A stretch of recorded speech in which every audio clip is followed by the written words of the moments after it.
Well, good evening, everyone.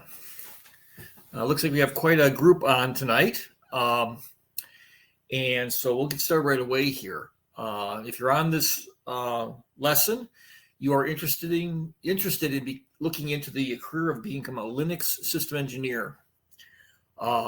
It's a very, very rewarding type of career. So I'm going to get going right now. We can actually talk about a lot of different things. We'll kind of go over the course a little bit and some of the expectations and so forth. So we'll get started here.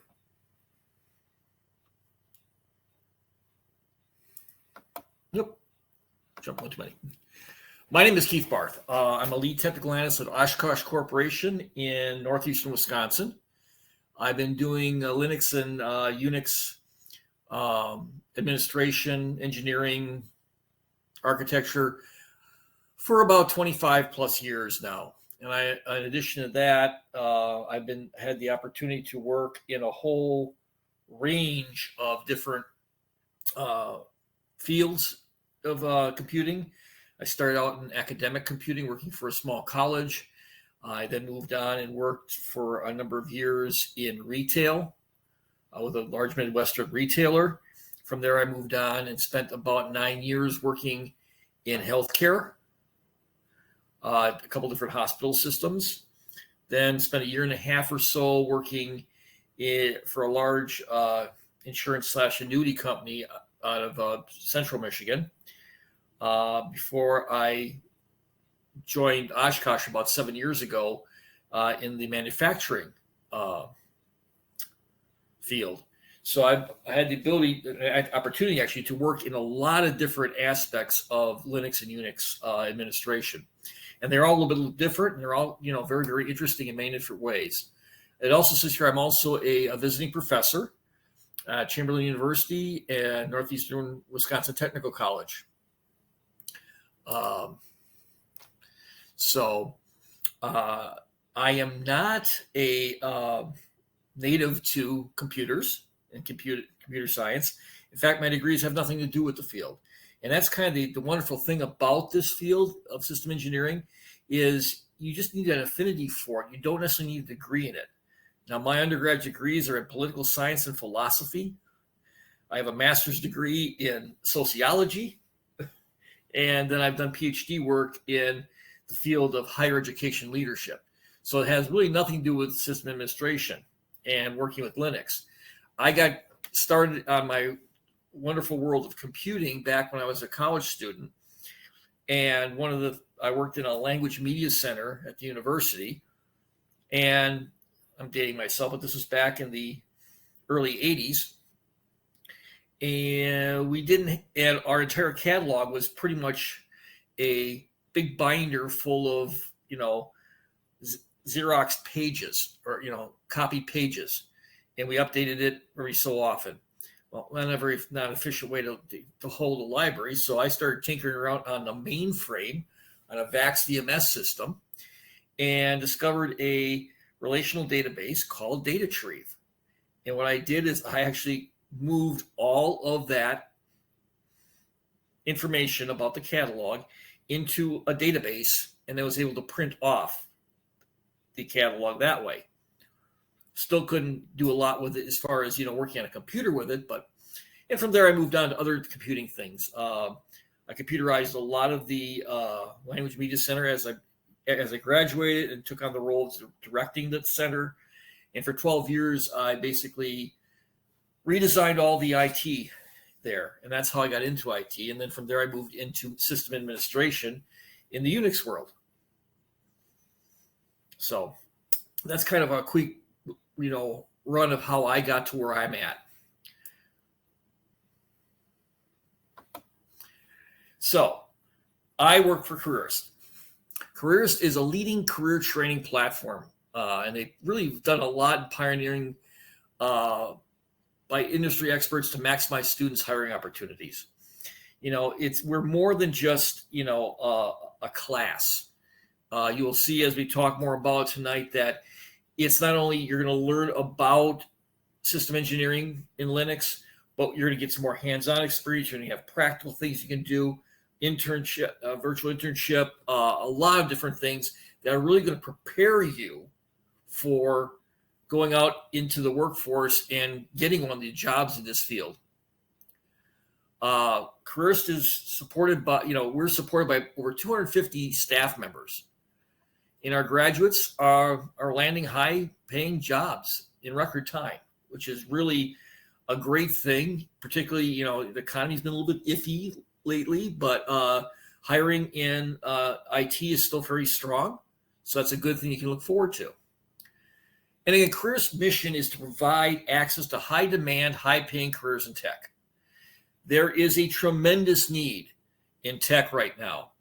We have places and opportunities that we have not been able to fill. Many jobs in Linux and Unix go unfilled for, I've known some that were unfilled for over 2 years. They couldn't find the right person. Okay?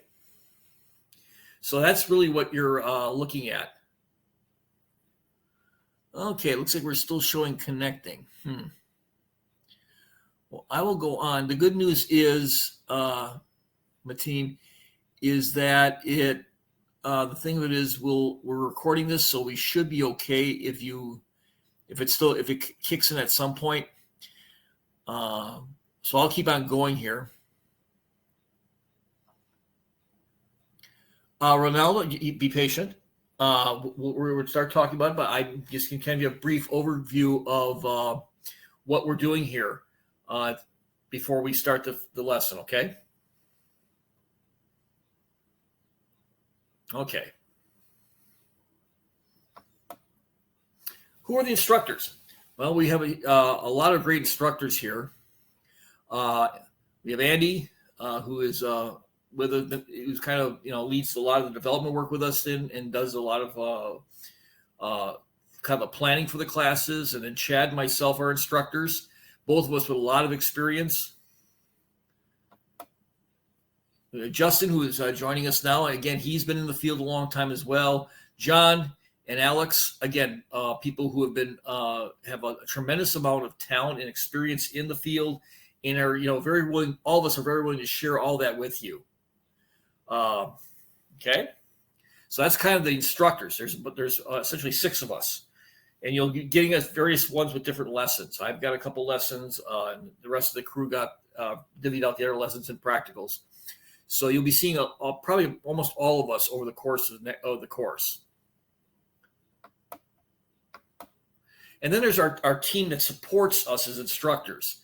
You have Fatima, who is our support manager, Gabriel, Paulo, and Gerald, who are our tech mentors. These are people who are going to help you out when you have questions. So that's what we're looking at right now. Is you have the instructors here to give you the information, and then you have this team that are supporting us and helping you out with questions, follow up on your homeworks, all these type of things that you can do, that you have access to. So again, the theory here is to give you a well-rounded educational experience and really kind of prepare you in a timely manner to get a rolling start into this career. So what are we talking about today? So the first thing I'm going to do is I'm going to give you a kind of a course overview, kind of walk you through what the course is going to look like. Then I'm going to kind of share with you the role of a system engineer, what kind of things we do. I'll give you a little bit of a historical context of about Linux and Unix, where it came from and how it evolved. I'll give you a real high-level idea of what the operating system looks like for Linux, because it's different. And then finally, I'll give you a little comparison. That is a comparison between Linux and Windows. And I think that'll kind of give you some context to what we're talking about. Again, this is something that is not Windows. I'll warn you right now, if you're expecting an operating system that's like Windows, this is not like Windows. And I'll kind of get into that more as we go through the evening here. So who is a system engineer? What is a system engineer? Well, we're a highly sought after specialist, and we're responsible for the upkeep configuration of the entire company's infrastructure. We are the bedrock. Okay? we are responsible for the operating system on which everything else sits atop of. All the applications, all the things that have user interfaces, those run on the operating system and hardware that we are in charge of. We implement software solutions. We analyze data to improve existing things. I do a lot of performance metrics, and kind of working with my systems to keep them finely tuned so that my customers, who are the application owners, really have the best possible user experience, and they don't have any lags, delays, and I'm constantly adjusting their systems. And basically, by doing that, we make everyone else more marketable. We don't get a lot of fanfare. I kid around. We work in the basement, but without us, none of these other things could work. That's the key about a system engineering person. We are responsible for the absolute foundation on which the enterprise runs. So it's a very, very important job, and it comes with a fair amount of responsibility. So, is this course for you? Is this something you really want to do? Well, you got to answer a couple questions. First of all, you need to be authorized to work in the U.S. Most system engineers now, because of a lot of the securities, and I, for example, work at a company that one of our divisions is with the United States Department of Defense. We make tactical vehicles.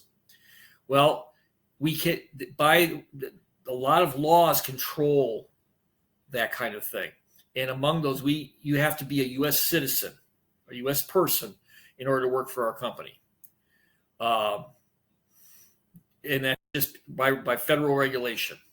So in most companies, because of security, will require their IT people to be, for the most part, when you're doing this type of administration, authorized to work in the U.S. So sometimes they'll allow work to come in from people who are abroad. It, again, depends on the industry.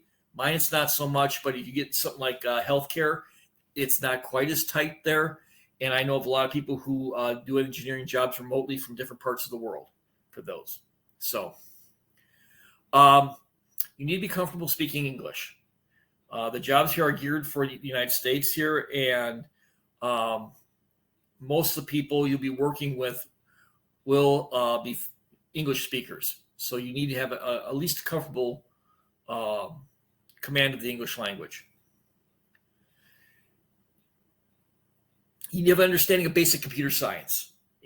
I'm not going to get down to this is a computer, this is a keyboard type of thing. We're assuming most people have already been around computers and are familiar with the structure of them physically and has some basic idea of how they work. And you need a desire to work with technologies. This is a rapidly changing field. In the time I've been, I started out working in Unix and Linux when we were, working on small systems, and we were all excited because we had 9.5 gig drives attached to our system. Well, today we're talking about petabytes, and they're all on storage area networks that are completely virtualized. That's how fast things change. Now we're looking at doing a lot of Linux computing in the cloud. Again, that's a thing that's just rapidly changing, and we have to adjust to that. So you got to like working with technologies, and you got to like being open to new innovations. Okay. Give you an idea what kind of technologies we're using in this class. We will be using Jupyter Notebook, and we're using Google Workspace for our basically our foundation stuff. So you'll get more comfortable with those. Now, here's some of the interesting news. The average system engineer's salary. Now, this is going to vary by geographical location. I'll put a caveat on that. The average system engineer earns about $120,000 a year here, once you get a little bit of experience. The higher end, it'd be lower than that if you're entry level, but you tend to move up very, very quickly on the pay scale. Again, it's a high demand job, and they want to make sure that they're keeping the talent. Okay. Now, so I see someone asking, do we need a certificate like Red Hat? Not always. It depends on the company. I've been doing Linux for a while. I do not have a Red Hat certificate, but I've been doing Linux. I've been doing AIX for 25 years. I don't have an official certificate. A lot of companies look what you can do and the experience you have working with the technology. Some like to have that paper certificate, and what they'll do is once you're working, they'll work with you to get that if you need it. But generally speaking, they're going to look at what you can do.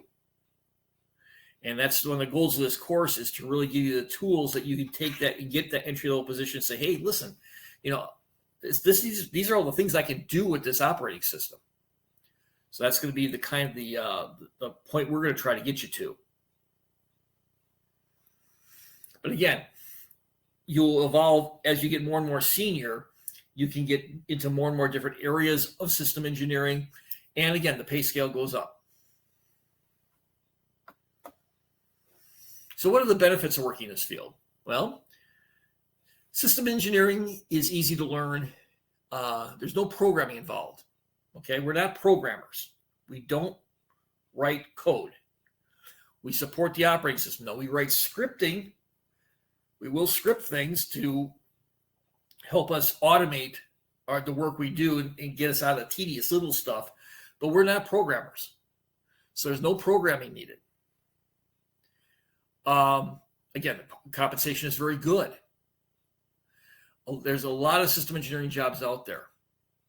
So, you'll look out there and you'll see a lot of them. They tend to be all over the United States. I've been looking at a bunch of them lately just to see what's out there. And yet, geographically, they can be anywhere. Some will require you to be on site. Some of them will require you will allow you to be hybrid, and some even have you just completely remote. There's a lot of opportunities for career growth. You can get into if you join as an entry level system engineer, you can go into you can get into various. You actually, if you want to, you can start moving to development operations. DevOps is one area you can go to. You can go into architecture, which is an area of system engineering where you're designing systems. You can also, there's a lot of opportunities once you get a good understanding of the operating system. Partner, or we call value-added partners, our retailers hire a lot of system engineers to do like pre-sales engineering, where they'll come in and they'll give a look at what the system the company has and give them recommendations of what to build. So there's a lot of different things you can do with this job. And like I said, a lot of it is remote work. So you have the ability to work remote. How will AI affect this career? Well, AI is, again, we're operating kind of below that level. The AI software and everything runs on top of our systems. So that's kind of an interesting way of looking at it. It's more of a tool than a replacement. It's something that you can run on a Linux system or a Unix system. What prerequisites do I need to become an engineer? Again, you have to have an affinity with this. This is a good first jumping off, because with this program at Careerist, you're not only going to get the information in the class, but you're going to get some practical experience. You're going to get an internship set up, and they're going to help you find a job and work with you through the whole process. So again, what employers are looking for are not necessarily a certificate or a degree, but the interviews, they're going to ask you to do things. How would you do this? How would you set up a file system? How would you debug a problem using the logs, the computer logs? And they're going to ask you things like that. That's how they're going to ascertain if they want to hire you. They want to know if you can do the job. I know a lot of people who've gotten all kind of degrees, but when push comes to shove, they don't have the practical end of it, and they can't answer these type of questions. They can give you all kind of theory about the systems, but not necessarily understand how to actually physically work with them. So that's what we're trying to do here, is give you that hands-on experience coupled with the support and the foundational education part of it. Okay. So what is this course going to look like? Well, part of it's going to be live webinars like this one. You can attend these. They'll be twice a week. Again, the instructors will be online and live with you. It's not a recording. We will go through the lesson materials. We'll answer your questions. We'll give you practical examples from our daily lives. And then we'll reinforce at the end with maybe a quiz or something to make sure that you're understanding the material and going beyond a little bit. And make sure if with the quizzes, we'll see, a bunch of people don't quite have this concept right. Well, we can go back then and revisit it and make sure that everyone is understanding the certain concept that is involved. You have unlimited support. If you're stuck on something, you have always got someone to turn to. You got the support team, the support manager, Fatima. You've got the tech mentors who are available to answer your questions. And, you'll have us in the lectures that you can ask questions to. So you're going to have a lot of support in this effort that you undertake. We've worked hard now. We're implementing practical labs. And this will give you a way to apply the theory in a practical environment. And then, again, it gives you hands-on doing. And that's going to enhance your overall comprehension of the material. It's going to take what's in your head and actually have you do it. And that's one of the best ways I have of remembering how to do something is I actually get my fingers on it and do it. Okay? So you got practical labs. You have an internship simulator. Now this is developed to simulate a real work environment, and you'll have to solve complex technical problems, set up systems in your own personal virtual space. They're going to ask you, okay, I need you to set up a Red Hat Linux box, and so you're going to have to set it up. And here's the network information you have, and all these type of things, and you'll have to do that. And they said, then I want you to install a software package like Ansible on it, and use that to automate the build of other servers. These are the kind, right now it sounds completely like a different language to you, but by the time you get there, you should be able to do these kind of things, and it'll give you, again, more of that reinforcement, more of that hands-on experience that employers are looking for. Then we also have a job application service. That's going to be part of this program as well. You get a complimentary, I can't even talk tonight, a month of the job application service. And that's our automatic job application system that finds new openings and applies on your behalf. So, while you're busy working on different things, it's going out there and kind of looking for jobs for you and applying for you. And you get a complimentary month of that. So that should get you situated and get you, your information out where it needs to be. Then you have one-to-one mentorship. Meet one-to-one with your technical mentors. They're going to be there to help you through everything. Every week, we'll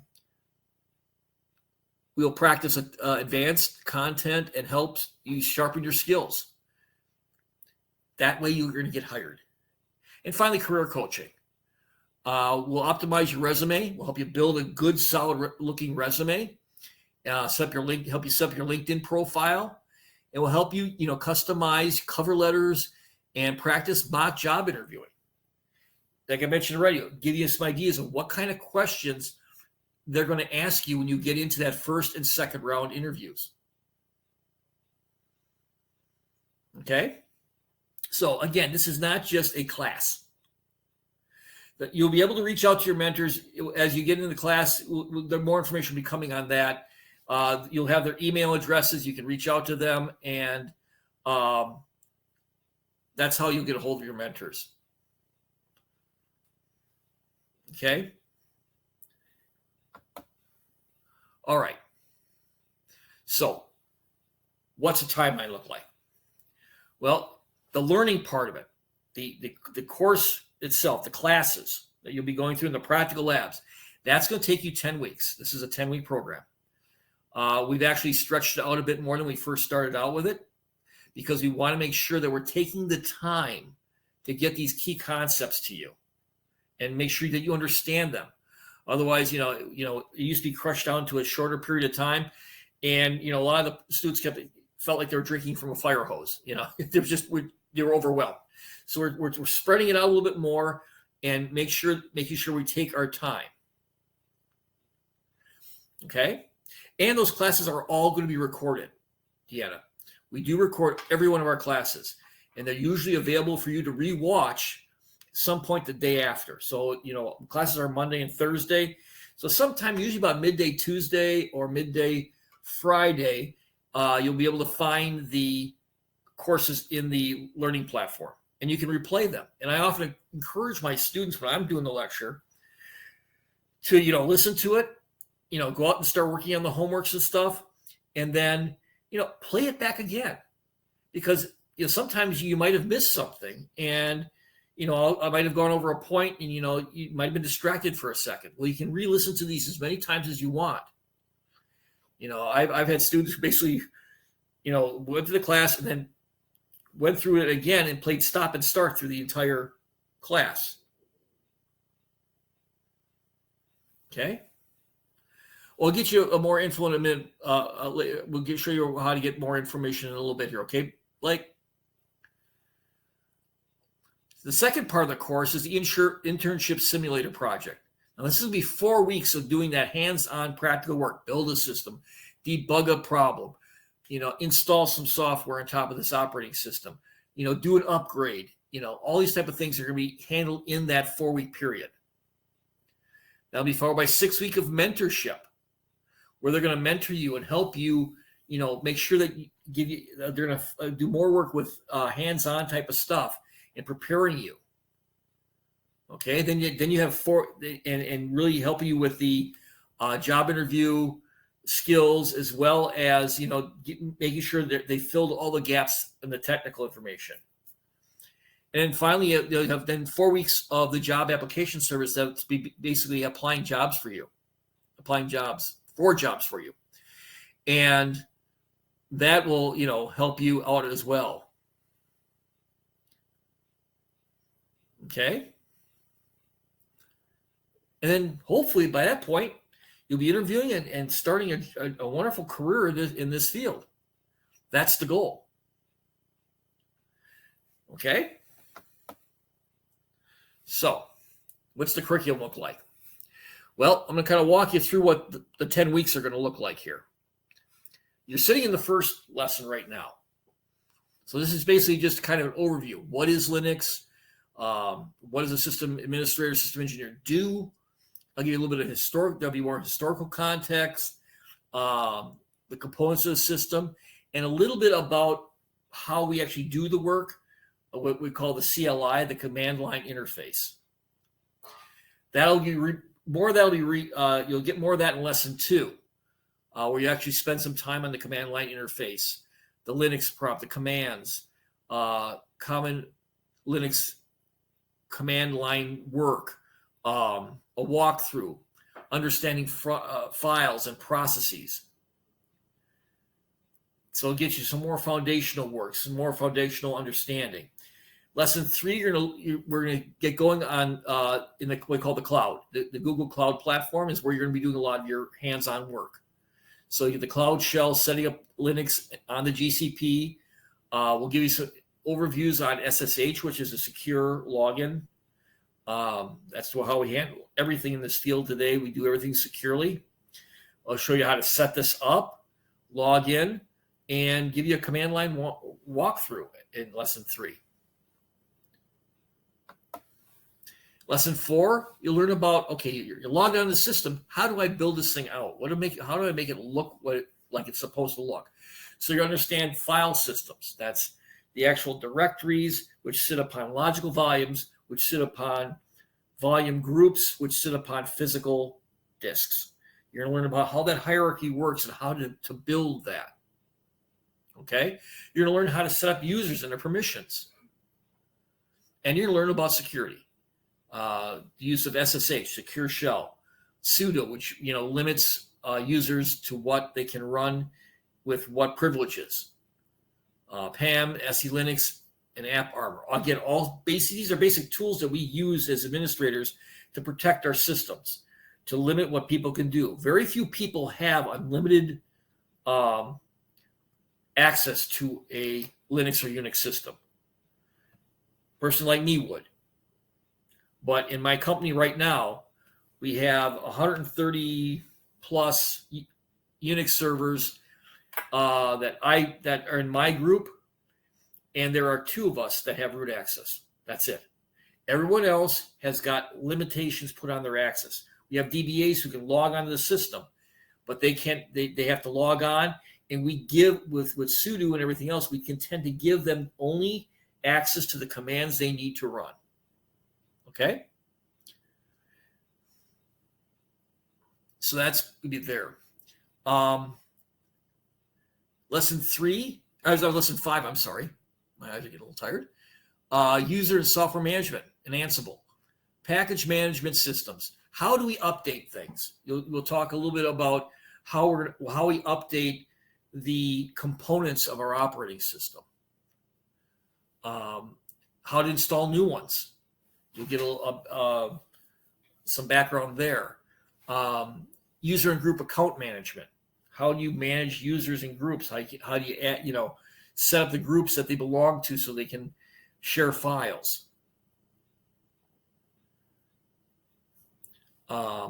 And then lesson 6. After that, you'll have a practical lab at that point from lessons 4 and 5. Then we get lesson 6, which is processes. Now, I think it's one of the ones I do. Processes, standard I/O.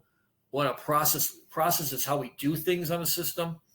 How those work, what the architecture of those are, different statuses, some background and foreground processes, and process groups. Elvis asks, what's the difference between a system engineer and a DevOps engineer? Really, a system engineer, we're not developing anything. We're basically, we're down at the foundational level. We're the ones building the physical servers and installing the operating system. We're the kind of, like I said, the bedrock of this. We don't write code. We don't do anything like that. We basically install the system, maintain the system, protect the system, and monitor the system. That's what we do. Okay, moving on. Lesson 7. You'll learn about Grub, which is the boot process.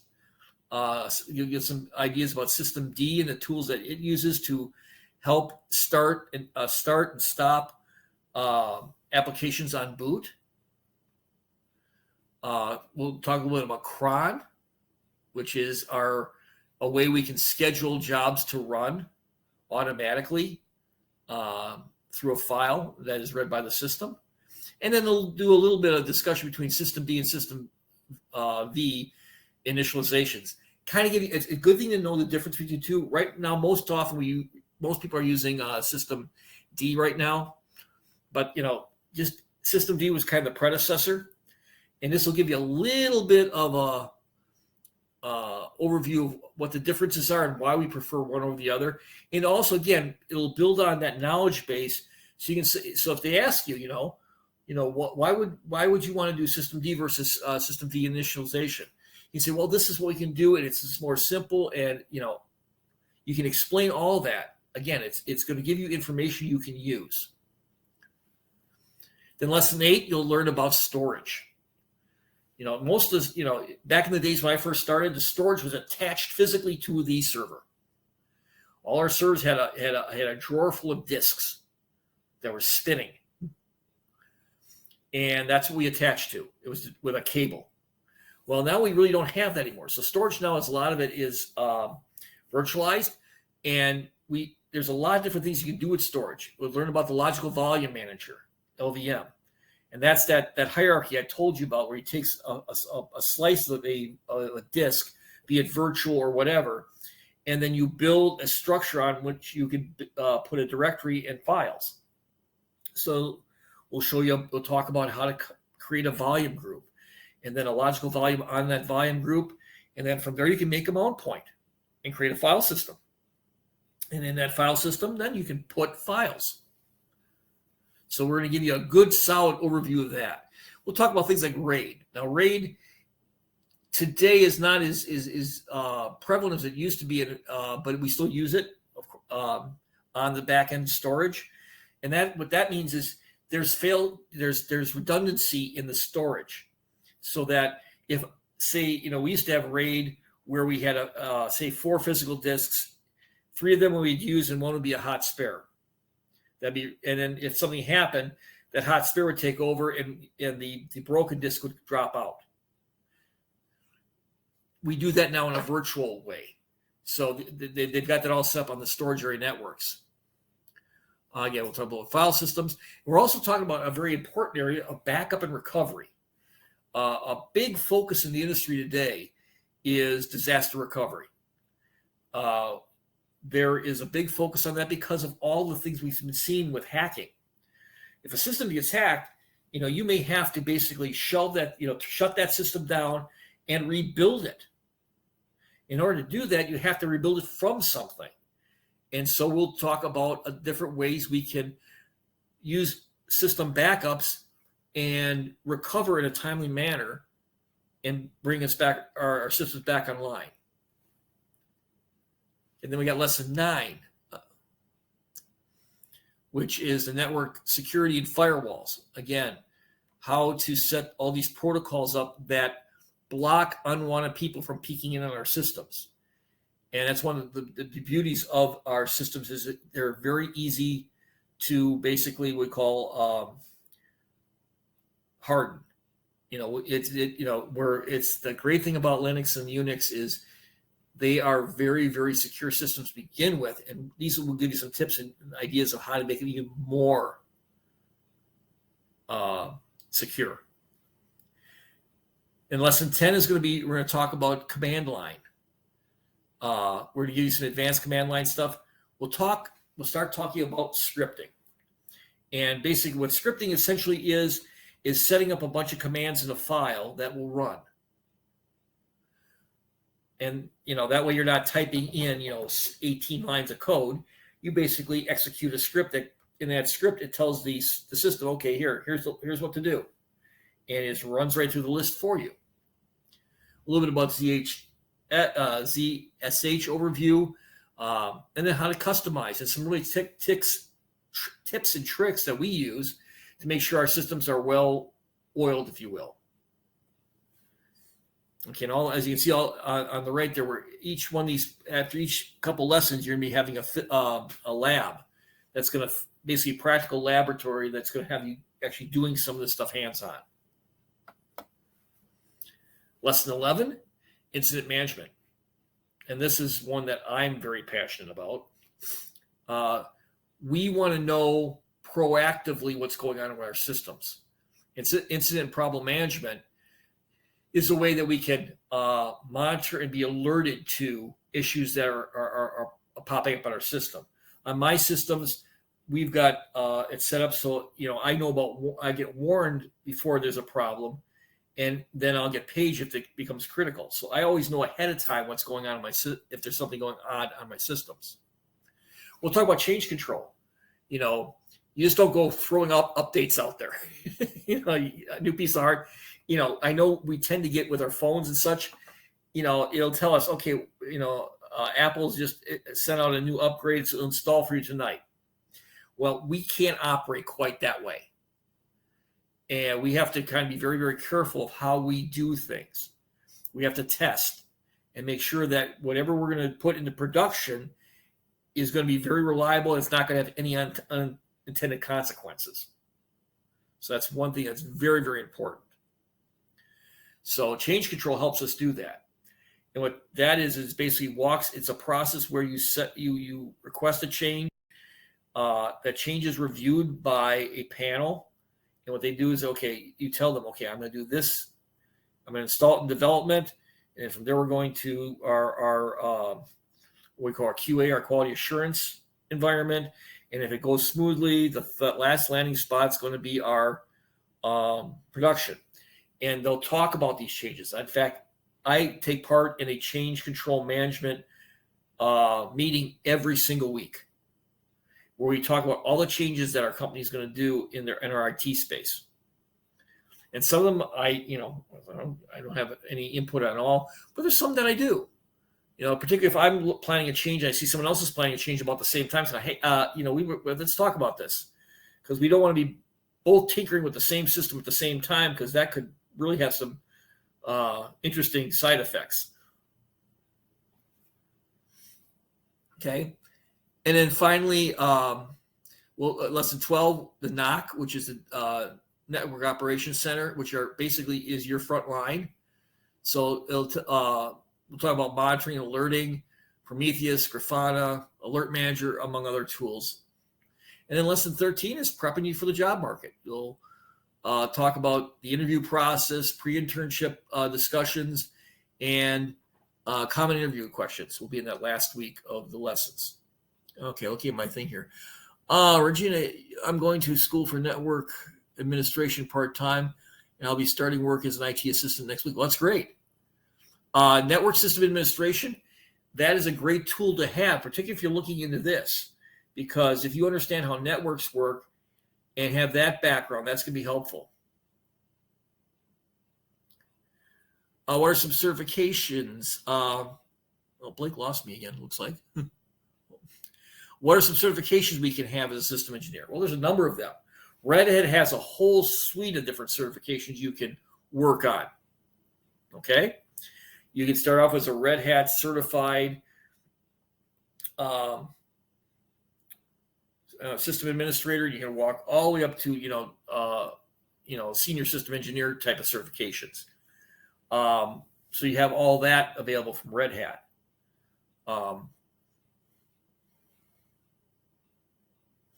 So that's one example. There are various other ones. There's some independent Linux ones that you can get certifications into. It's something you can work on. Again, if you take this class, do we tell you you're automatically pass one of those certification exams? No. But once you get some hands-on experience, you'll find yourself in a much better position than the average person to pass those exams and get that certification.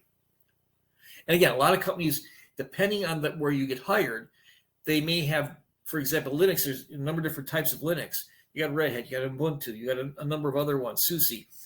And they may pick and choose, okay, we're going to have you working on Red Hat boxes. So, you look like you got some really good solid skills here.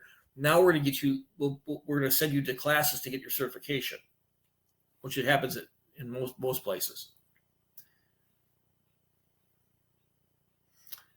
Okay. Yeah, CompTIA is one, LPIC is another one. All right. Let's see here. All right, I'm going to go do this slide, and I'll stop again for a little more questions, if you will. How do you make the best out of this course? How can I be successful in this course? Well, the number one thing to do is you're going to have to be tuned into it. You're going to have to set goals. Determine what you want to achieve with this course. It's going to come down to you, really dedicating yourself to it. You need to be scheduled. You need to have you create a schedule for yourself, because you're going to need to make time for this class. If you think you're just listening to the lessons and blow through the homework, no, it's going to take more time than that. It's going to take you're going to have to be spending some time with this. Get used to deadlines. There are going to be deadlines that you're going to have to deal with in a class like this. And throughout the course, your mentors and will be checking in on you and making sure you're making progress. And again, they're going to help you if you hit that roadblock somewhere. They don't want you just to be stalled out somewhere and then give up. Well, that's not going to make you successful. So they're going to try to help you get over that roadblock and make sure you're moving forward in the class.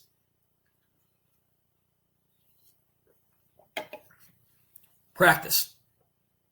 Follow the instructor and try new Linux commands. You're going to have your own little Google Cloud platform environment. Get out there and play on it. Try the commands. Start learning, look at the man page. We go look at the man pages. So those are the things you can do. The deadlines are going to be kind of flexible, but again, the goal is to make sure you're making progress. And so we're going to make sure that, if we're on lesson 3 and you're still not done with lesson 1's homework or something, they're going to make sure that they follow up with you and get you up back and set deadlines so you can get caught up in a timely manner. So you're not by the time you get to the last class, you're not halfway back and still have to make up all that work. Okay.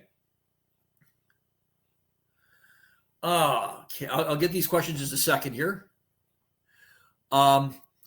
Basically, outside of the class time, we want you to probably plan on allocating 7 to 12 hours for self-study. Completing the homework and the quizzes, reviewing the additional materials, all playing on your system. We're figuring about 10 to 12 hours in addition to the time you spend each week in the classes. Okay.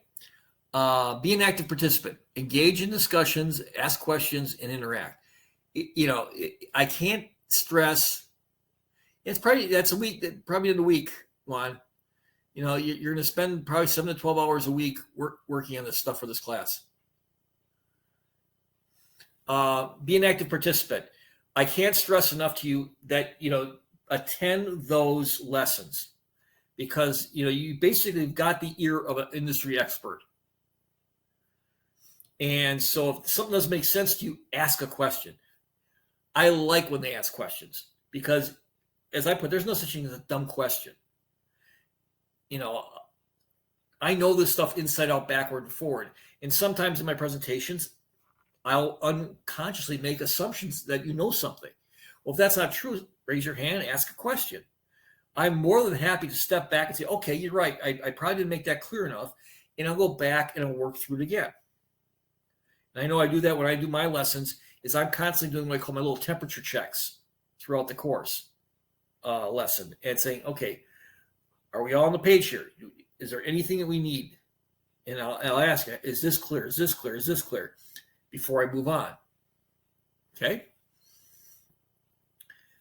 And then reward yourself. Set small little rewards for achieving specific milestones in this course. When you finish the courses, when you finish the lesson work or finish the homeworks, kind of reward yourself. Set some incentives for you to kind of drive you forward. I've always been kind of achievement based, so I'll set myself up with okay, if I do this by this time, I'll be able to I'll treat myself to whatever, and that kind of motivates me and keeps me on task.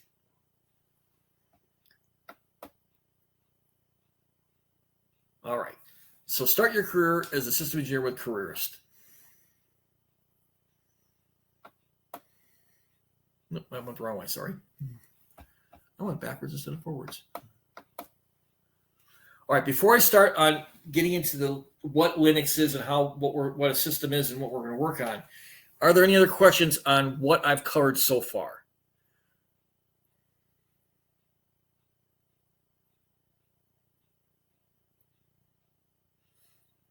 I mean, it's been a lot of information about the course and what the expectations are and such.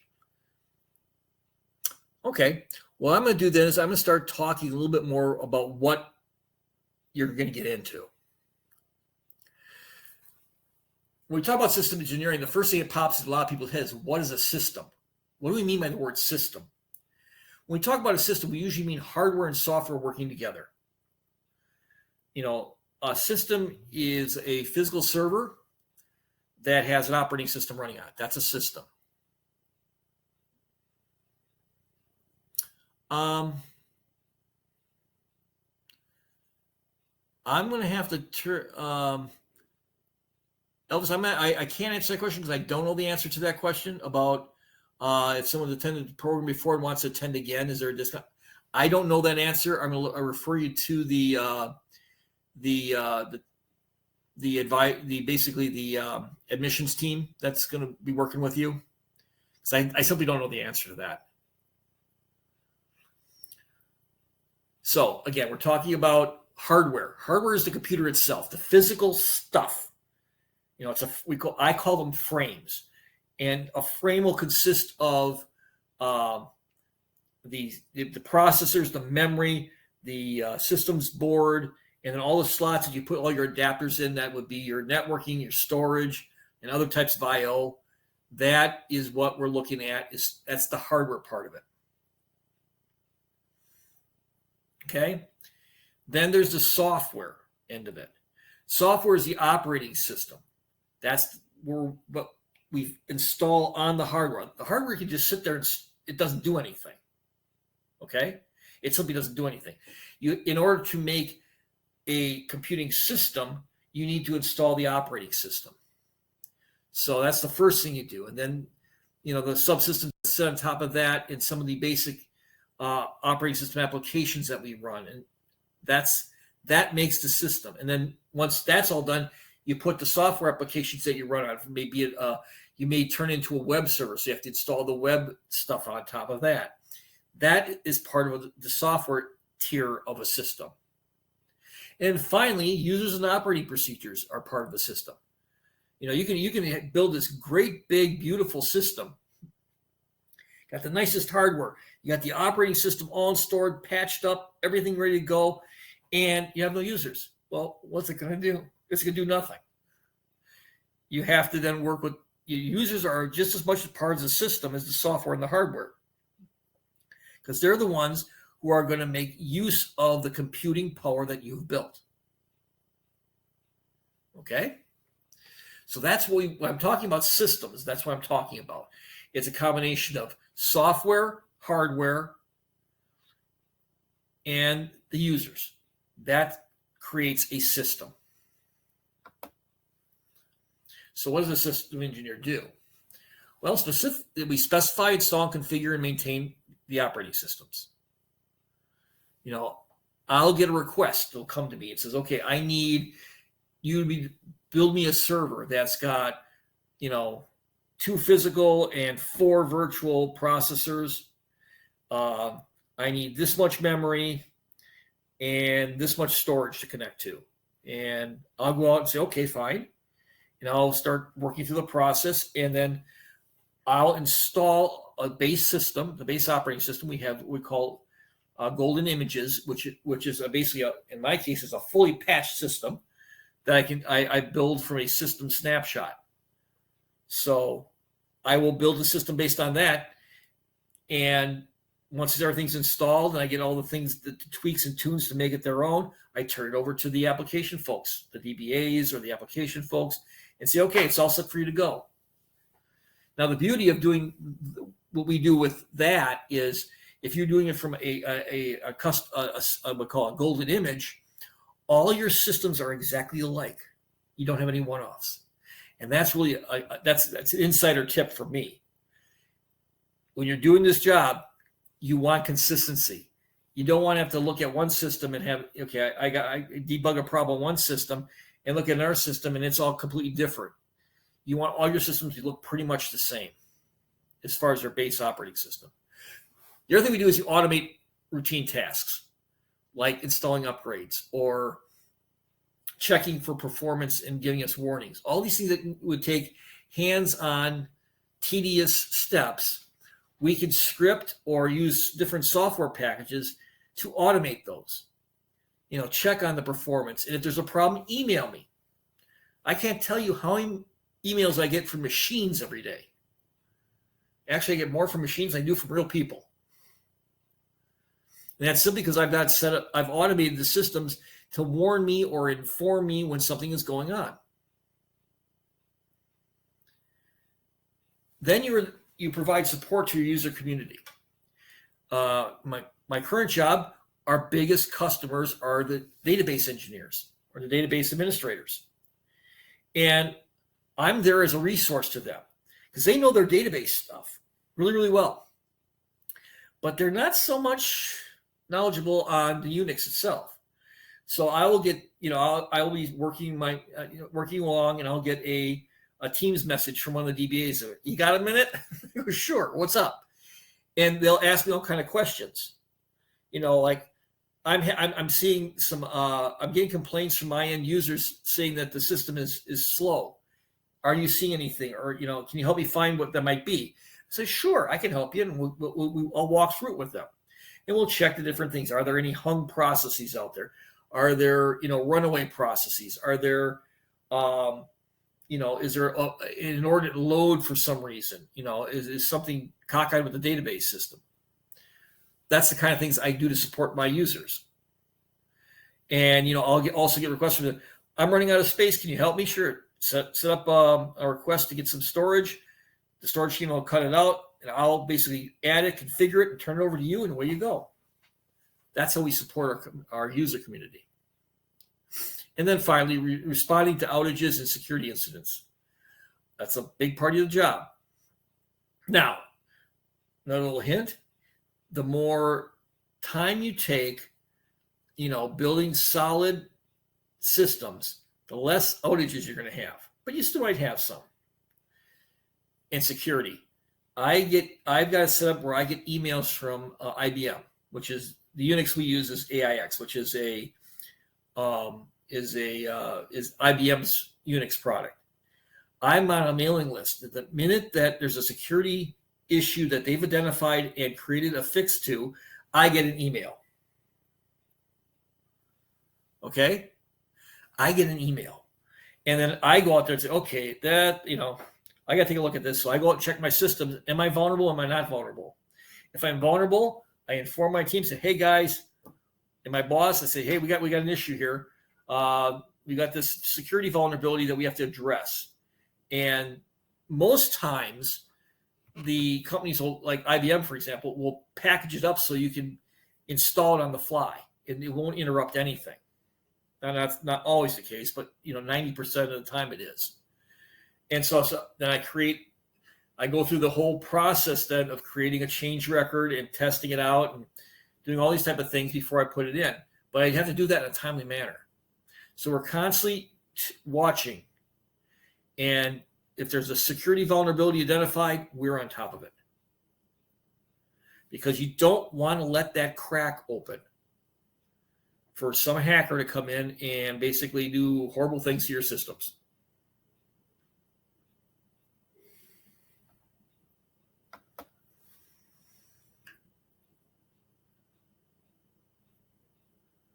Organizational types matter. Are there systems production? Are the production systems in a SaaS environment or software as a service environment? That'll help you. That'll kind of craft how you build systems. Is there a split between the development team and the rest of the company? That could be a really interesting situation. Now, thankfully, like I said, the companies I've worked for recently, they haven't been.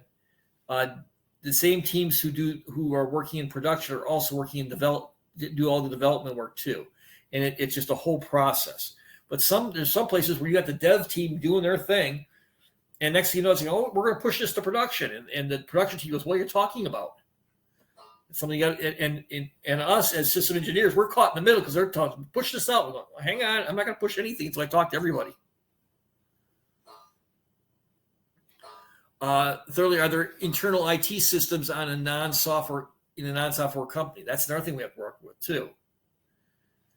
A lot of companies will have, everyone uses computers now. I think it's fair to say that there's no company that doesn't use computers in one way or another. But you have to be aware of the organization and who you're talking to. I remember when I worked with in retail, if someone interesting on those systems. Now, at that time, there was a system in every single store, and at the time there was 150 plus stores all over the Midwest. And so I get called in the middle of the night saying, something's broken. Okay, so I have to get on the phone. And 9 times out of 10, I would be on there with like a night manager. The systems person worked 9 to 5. Well, and it's nighttime, and their stuff's down, and so I get on there with the manager, who knows absolutely nothing about computers. They walk into that room and they break into a cold sweat because all these things are blinking, and I have to basically sit down with this. Okay, here's what you do. Find this box that says IBM on it or whatever. Look at it. What do you see? Tell me what you see, and walk them through. I remember one time they go, "It's blinking." Okay, what's it blinking? I don't know. It looks kind of weird. Is it like 3/8 blinking? Yeah. Okay, we call it the blinking snowman. That was in the old systems. That meant the system was hung. I said, okay, what you need to do is you need to power cycle that system. Flip the little switch up and push the power button. The response I got back was, no, we're not supposed to do that. I said, no, you have to do that. That we have to restart the system. They told us never to push the button. I said, well, I'm the system engineer. I'm telling you to push the button. I am 300 miles away from you, and I can't come there and do it myself. So that was kind of what I had to deal with. But see, those are things you have to be aware as a system engineer. You're working with a wide range of people, and so you have to have those communication skills and the patience to work with people who are not as technically tuned in as you are. And then once I got them to push the button, I said, okay, just let me know what you're seeing the numbers. I said the goal is when you see something that looks like a C33 to come up, and then it'll shut off. At that point, you're back in business. And then, the sound of relief in their voice was amazing, because everything ended up coming back up online, and the systems all that were connecting to it all came back up, and they were just, okay, thank you. And I'm looking at my watch, it's like, 3:30 in the morning. It's like, okay, well, we got you back in shape. So, hopefully it's going to be a good rest of the day for you. But again, that's a little insider of what you kind of things you face in an organization. Again, what wide range of roles, and this is, someone asked me earlier, what kind of different things where can you go with this? Well, historically, system operators and system programmers were two overlapping jobs. Those are the guys who basically, in the early days of computing, basically pushed the buttons and basically sat there and just entered data. Those are the people who, just are data input people. System administrator, sometimes system manager, is a traditional title used in the Unix and Linux environments. The system admin, system engineer, we go by a number of different titles. My job title technically is I am a lead technical analyst. A little different wording, same job. In the Windows world, server admin used to be was common, so that's they kind of set the standard there. Now, a cloud admin often deals only with the cloud type of environments. I believe Regina was talking about the network admins and storage admins. Those are people who specialize in working with the communication networks themselves or the storage area, the storage networks. Again, a lot of times those engineers are needed because we don't have physical storage attached to our servers anymore. We rely on huge frames full of disks that are virtualized in the thousands and thousands of disks by these storage administrators, and that's what they manage. So we have to work hand in hand with them. DevOps engineers are the ones that, after the system engineering, they're the ones who go out and develop things on these operating systems.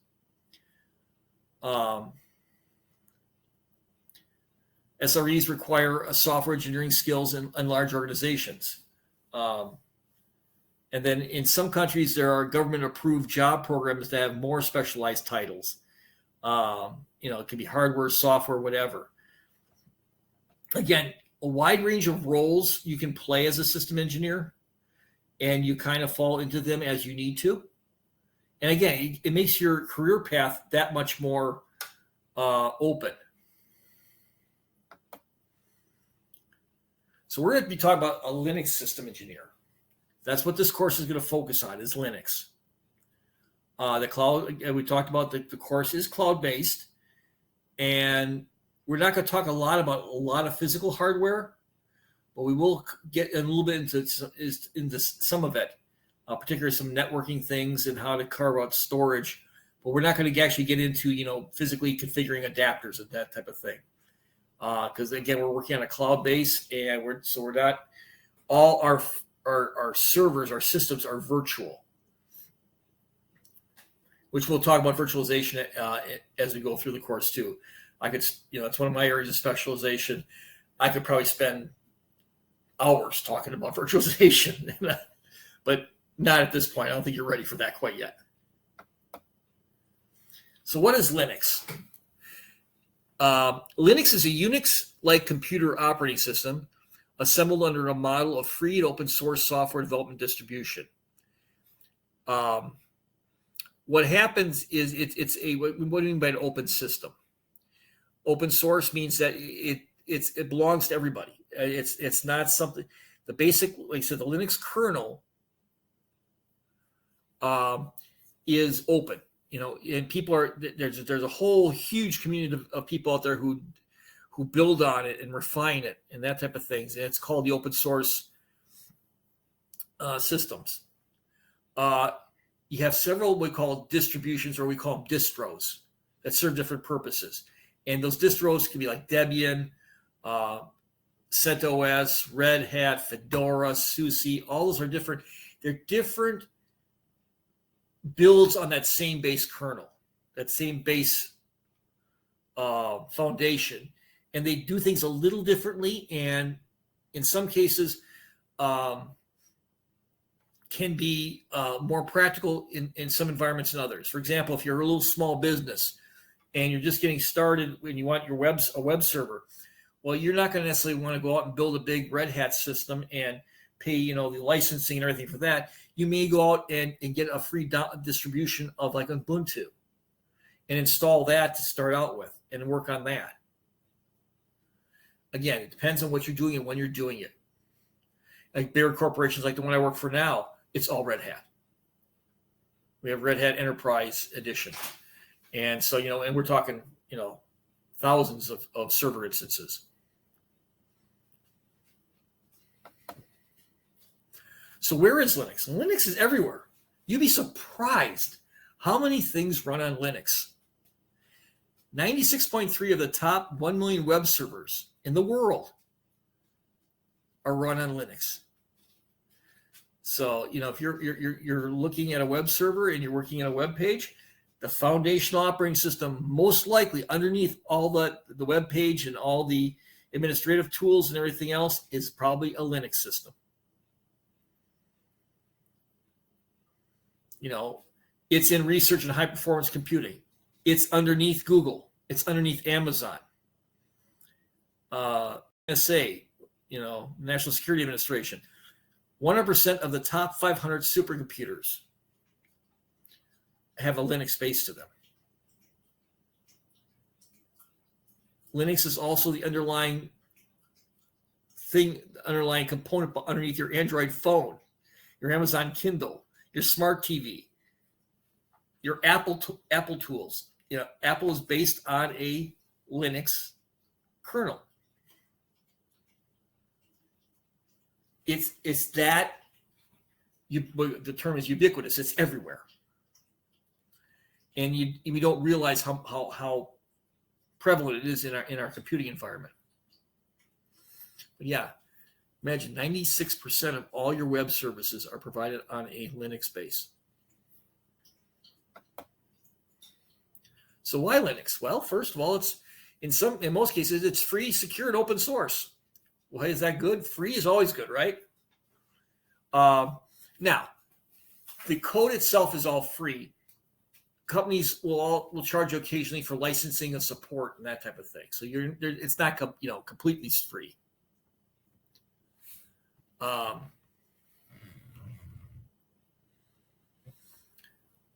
So that's kind of what we're looking at there. Again, the majority of public websites run on Linux. Linux is, because it's open source, there's a huge community I talked about, and it's business driven. It kind of goes where it needs to go. And that's, again, if there's a need, You've got some guy out there who, much more brilliant than I am, who's out there saying, okay, I could do that. I could make this, I could build a tool on the Linux system that can do any of these things that you want me to do. And then they build it and they put it out there for everyone to use. Now, we still see a lot of Windows servers out there in enterprise environments, but there are certain platforms and certain jobs that Windows servers are just not that good at doing.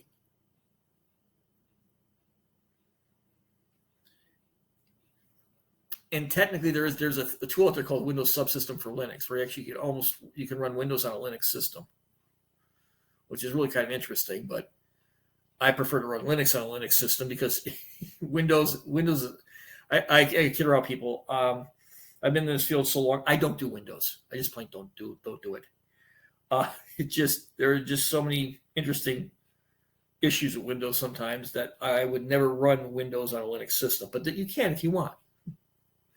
I'll get the questions here. When in the command line is there a command to show which Linux distro you're running?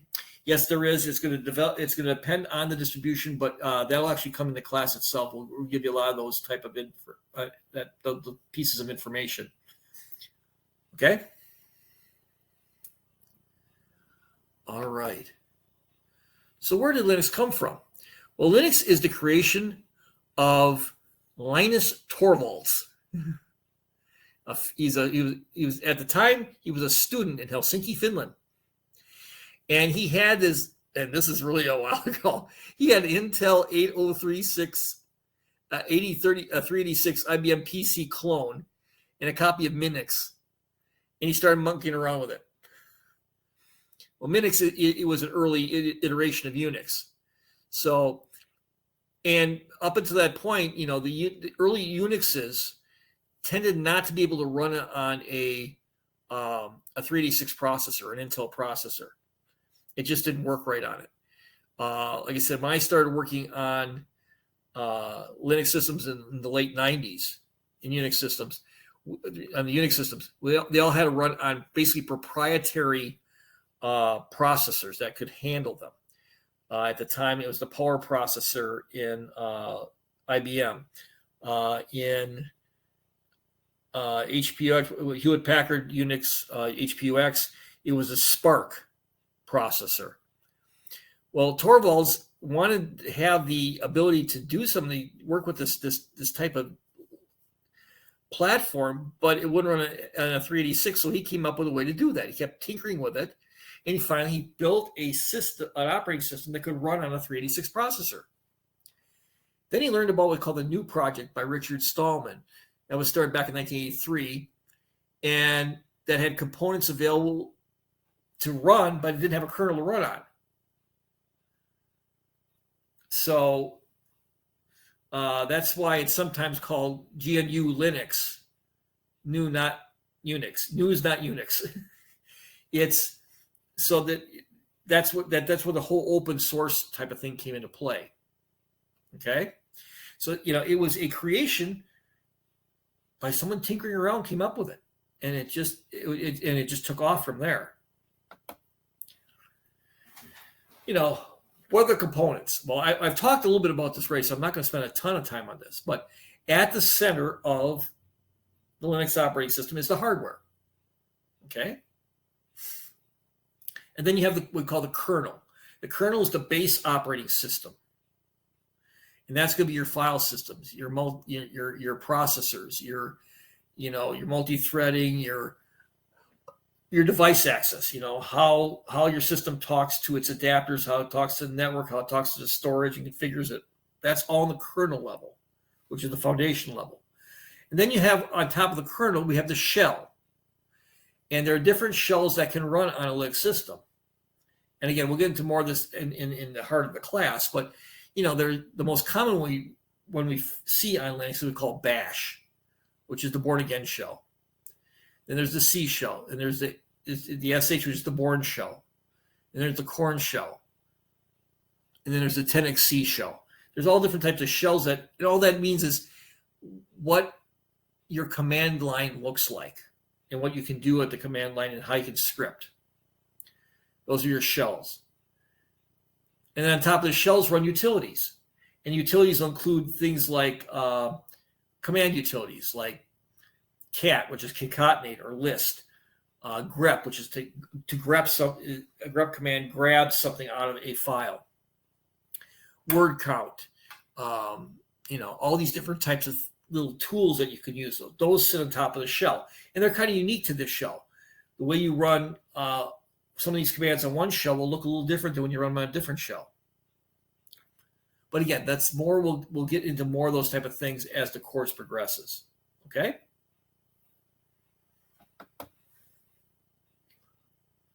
Oh, again, Unix. That's what I work in. The thing that was kind of like the predecessor of that was what Torvalds is working with. Minix is Unix-like, so it's kind of like a Unix-ish type of thing. GNU is not Unix. GNU is a system of utilities and stuff that runs on top of a operating system kernel. So what is Unix? Let's put our way back hats on. And this is a really interesting story. Back when computing was young, in the 1960s, and yes, I was around, but I was a little kid and I didn't care. What you'd have is huge rooms. A computer would take up a huge room. Even when I started college, we had basically some mainframes that took up an entire room in a computing building. That's how big they were.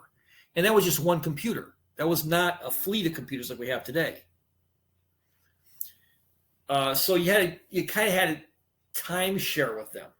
Everyone wanted to use them, so you had to kind of, but they weren't set up that you could many people could use the same computer at the same time. You had to take turns. And that's how and it was a very base operating type, very simple what they did. Yeah, and then you had Project Mac at MIT and Multics, which basically started building upon that and developing a little more. And where Unix came from was all places the Bell Labs. Back in the 60s, when the Bell telephone, and at the time it was a monopoly, they needed something. They needed a system that would help them, run the burgeoning telephone system. Now we kind of laugh at it because who uses a real telephone anymore? But that was the challenge at times. They had to figure out some way to have a unified way of handling all those telephones. So that's what happened. Here you go. This is a modern innovation that I actually started working on in college. That's what my computer terminal looked like. So that's that was quite a while ago. But the roots of Linux go back over 50 years now. Lots of technical decisions made in the past are still part of it. We still have the command line. The commands are still the same as they always were.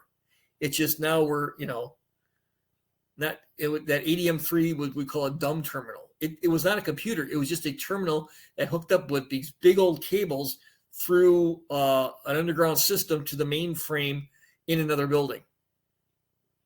It was not a standalone system. And on the left there, that $840, that was just the interface. No graphics. No. There were no graphics. There was none of that. And it was monochrome. Basically, you're looking at a black and white screen. And the resolution was not all that great either. But that's where this all started. So it started in Bell Labs with Dennis Ritchie and Ken Thompson. They built this computer system, okay? There we have this great big computer system. And it actually was pretty cool at the time. I mean, they developed this operating system and stuff. Granted, it took up an entire room. Yeah. But they developed this operating system. And the problem they had was it was a really cool operating system, but there at the time there wasn't a whole lot of people who had background in this type of stuff. This was kind of really novel and new. So what they did was they got in contact with Bill Joy. Bill Joy was a computer guru at the University of California, Berkeley in the 60s. Very interesting place to be.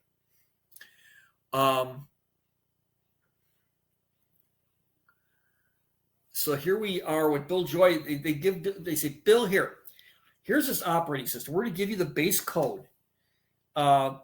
See what you can do with it. So he unleashed all his undergraduates on it, and they started tinkering and again, like Torvalds, tinkering and playing with it, and by and large came up with open source Unix. That's where you get some of these goofball terminologies, like to pull a certain string out of a file. We can do what's called AWK or awk. Well, where'd that command come from? Well, it's the initials of the three guys who came up with the utility. There's some of these other ones that are just named after. What was the one that was one of these? I can't remember the command, but grepping. Grep was basically that kind of like sounds like grab, but you don't want to say grab. We'll say grep. They came up with it, stuck, and that's how they build it. And so if you're on the command line, you're entering some of these things. You'll see some of these commands later on when you get into the course proper. You're entering these commands. Go, where the heck did they get this stuff from? Said, and there's another one. That's another editing type of thing. All these goofy commands, and it just Berkeley in the '60s. That's where it came from, and we still have all these commands today. So this is something you probably look at and go, oh my gosh, this guy's getting way too propeller head for me. This is kind of the development of how the operating system started out and back in 1969 at the top of the screen there, and how it branched off and took different forms and evolved into different aspects of Unix.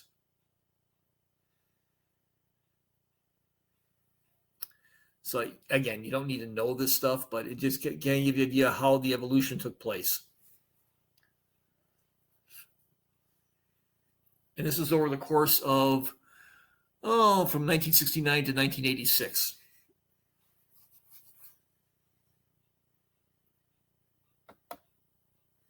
So what makes Unix special? Well, very simply, it's fairly lean.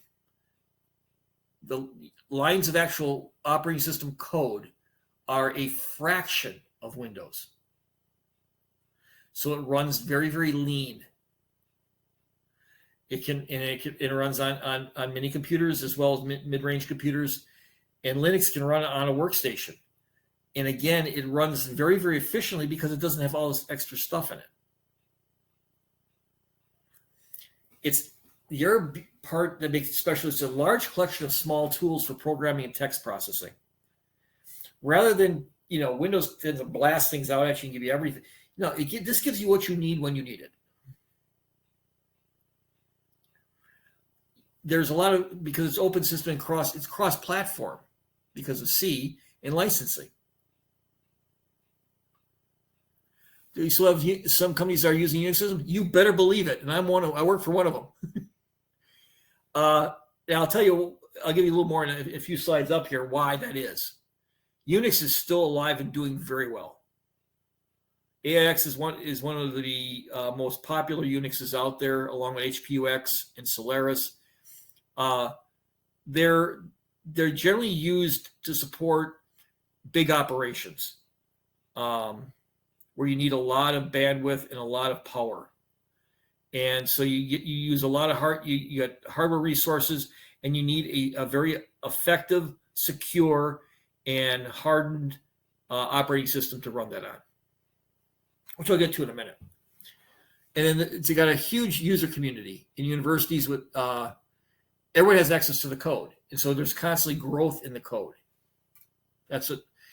Unlike Windows, which is developed by Microsoft, Unix sees development from everybody. I get a big kick out of every time I do an update on my Unix system, and I'll install an update to a package. It goes through who holds all the copyrights on a given, we call a runtime environment file set. And there's sometimes 30 different people hold parts of the copyright on them. Some it's held by Cal Berkeley. Some are held by different universities and stuff like that. But they're all part of this open source community and hold parts of the copyright.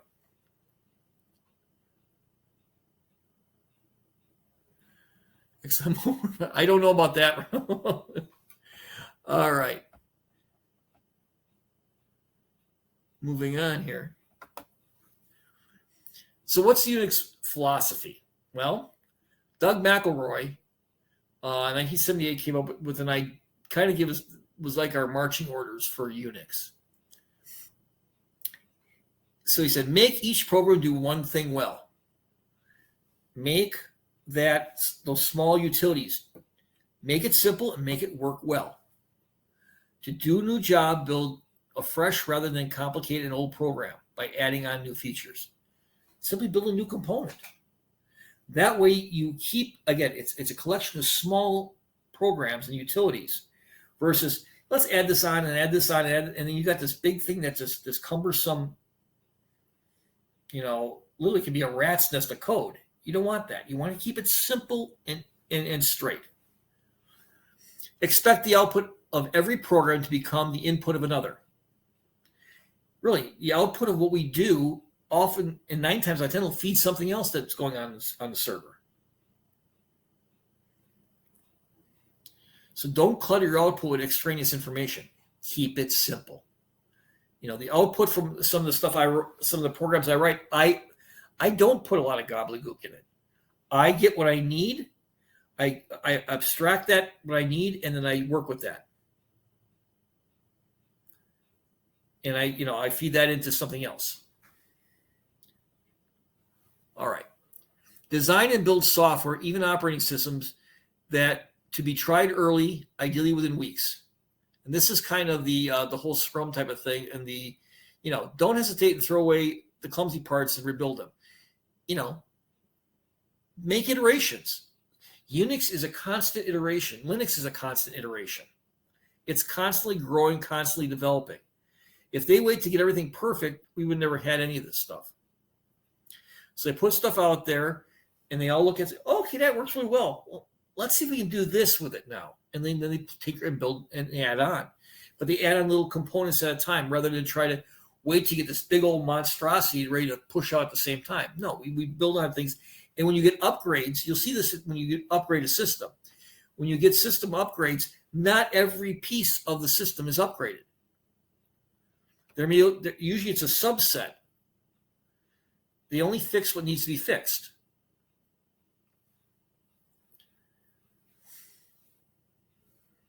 Use tools and preference to unskilled to help lighten the programming ask. Even if you have to detour to build tools and expect to throw some of them out afterwards, after you finish using them. Always build yourself a tool. I don't know how many times, and those tools could be scripts for all that matters too. I've built scripts that I've used, and then, at a certain point, okay, I don't need those anymore, so I get rid of it, and I write a different one. Again, you have to have that mindset of iterations and constantly growing and constantly developing. And not to, don't get caught up in the mindset when you're working particularly as a Linux and Unix administrator. Don't get caught up in the mindset where I've got to have everything perfect before I even try to do this. No. I'll get a security patch that'll address one small utility on a huge system, and I'll install that. Rather than wait till I get everything, so I'll wait every 6 months to do every 6 months. Well, that's not going to fly with your security department at your employer. Okay. Just lost my headset here. Okay. Now, for a while, Unix almost disappeared. BSDI and US lawsuits slowed down opening up Linux to everybody. This was a while ago. There's lawsuits out there that where they're kind of fighting over who actually controlled the kernel and those type of things, and they ended up settling it and it worked out well. While that was happening, Windows NT became popular. Windows used to be just a PC operating system. Well, now it became a server operating system with Windows 9 NT in 1993. I remember when, actually, I'm dating myself. I remember when Windows NT came out, and everyone's like, "Oh wow, we can set up whole operations based on one set of Windows servers." It's like, okay, that's interesting. And so a lot of the Unix admins started learning Windows NT. I do remember when I worked at the retailer that they kind of kept pushing us in a direction. Okay, yeah, you guys are all AX admins, but we're going to cross train you so you know Windows NT as well. And I remember going to a Windows NT class and going, okay, this is interesting. I can see the parallels here, but I'll stick with my Unix. And then Linux came along, and that filled another gap.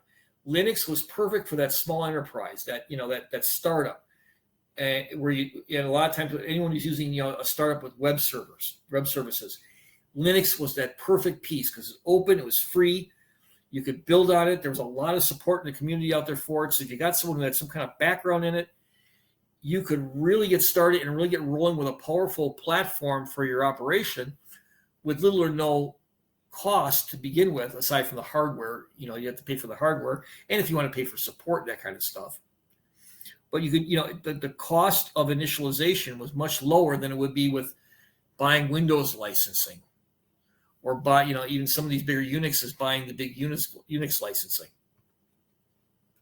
And he said, Andy's pointing out here too, just how ubiquitous Linux is, and like I said, as I mentioned earlier, it's under Mac OS, it's it's your PlayStation, it's everywhere.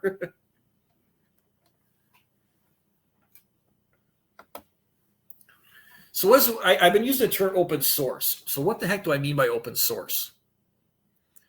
Okay, the source code itself is free and open. There's free redistribution of it. You can download BSD, free BSD. You can download Ubuntu. You can download a lot of these different operating systems and put them on system. Put them, actually you can install them on a laptop if you wanted.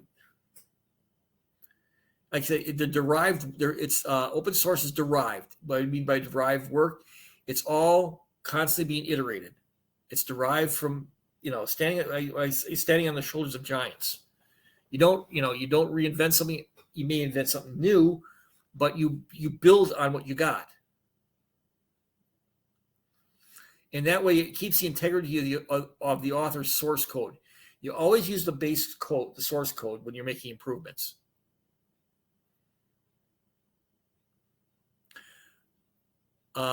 Is this program? Are we going to learn the Unix operating system? When you learn Linux, like I said, I should probably make this clear. Unix and Linux are what I call cousins. If you know one, you can probably operate comfortably with the other. They're basically more like dialects of the same language. If you understand the concepts of Linux, you can do Unix, and if you understand the concepts of Unix, you can do Linux. See, I learned the other way around. I learned Unix first, and then I picked up Linux, and it was super easy for me to pick up Linux because it was basically the same thing. Just had learn different commands, some different commands, and some different ways of doing things. That's all. They are basically variations on a theme. There's no the thing about open source. There's no discrimination against persons or groups. Anybody can be part of this. There's no discrimination against fields of endeavor. It's not going to be just manufacturing. It's not going to be just defense. It's not going to be just business. It's everybody. Everybody's part of this community, and they develop tools that can benefit everybody, or just can be specific to some particular area. There's a distribution of a license. It is a license. There is some. With some of the Linuxes, you do have to, in open source particularly, you have to have a license for them. Particularly with the Unixes themselves, most of those have to be licensed. You have to purchase licensing for them. You just can't run the operating system. Linux is some of the more powerful Linuxes, like Red Hat, which by the way now is owned by IBM. will require licensing for you to use the kernel. But with that comes a lot of tools and a lot of support then. Now, when you do license, the licensing is not specific to a product. It's an open license, basically. And the license must not be restricted to other software. And the license must be technologically neutral. That means, particularly with open source and with Linux, it's got to be able to run on a wide range of different technologies. And that's why it makes such a great foundation. That's why you see it as a base underneath your Apple operating system. That's why you see it as a base under your Android phone. That's why you see it as a base under all these different things. It's kind of technologically new. You can run it on a whole different type of a number of different platforms. Your gaming system, your PlayStation 4 OS. That each one of those actual technologies is quite a bit different from the others. But the beauty of open source is it can run on all of them. It's technologically neutral. So let's do a little comparison. I told you earlier I was going to tell you a little bit about the difference between Linux and Windows. Let's talk about cost. Many Linux distributions are free. You can download them and use them. Windows is not. Windows requires a license and fees got to be paid for each particular place you install it. So where I can download a copy of CentOS, and I can throw it on as many devices as I want. That's it, Whereas Windows, if I got a bunch of devices I want to install Windows on, I got to buy individual licenses for each installation. Now, the user interfaces are different. And this is where the big thing is. Linux, we do not have a graphical interface that we use. Technically, there is one, but we don't use it. And the reason we don't use it is because the Windows-like user interface runs on Java. Java tends to be a bit of a hog for system resources. And we want to make sure that as a good system engineer and administrator, I want to make sure if I got my resources, I want to get as much of those resources as I possibly can to my end users. I don't want, my interface bogging the whole system down. So we run a command line. It's a steeper learning curve because it's all commands that you have to type on a screen at a prompt. The Windows interface, is a graphical interface. It's point and click. It's fairly easy to use. We do not have point and click. The software availability. Now, the Linux has a large library of open source software. There's some commercial apps that may or may not be available, but generally you've got an open source platform where you can download anything from Perl to Java to Python to all these different things. You can just download them. They're out there. Software for Windows has a vast library of software, including many popular commercial applications. Again, it's pay to play. If you want to run something if you want to install something on a Windows platform, most often you're going to have to pay for that software bundle. With open systems, there may be some commercial ones you pay for, but for the vast majority of the base utilities, you don't. Customization. The beauty about Linux and Unix is you can customize like crazy. You can, build it to suit whatever need you have. If a system needs, more in compute and CPU resources, you can do that. You can do all these crazy things with this. And you can put as much or as little on that system as you want. And that leads us into the security aspect. You don't put on stuff you don't need. We've all been, I don't know how many times I basically said 4-letter words at my laptop that runs on Windows because I got all this junk on here I don't need, I don't use. Why do I have it? I don't know, because it's part of the standard build. I don't want it. And so I've been known to go into my Windows boxes and start uninstalling things because I don't need them. Keep it simple. And that way you can basically, when you build a Linux system, you essentially start with everything shut down and you turn on what you need. Now, Windows has customization too. They tend to be a little less flexible because everything is turned on and you have to turn off what you don't want. And a number of their things you can't turn off. Linux, in security, from a security standpoint, Linux is more virus proof. First of all, it tends to be, again, less lines of code, less vulnerabilities, less backdoors, less any kind of security holes. There's just not, you have less lines of code. It's simpler. Like I said, and it's built to be locked down.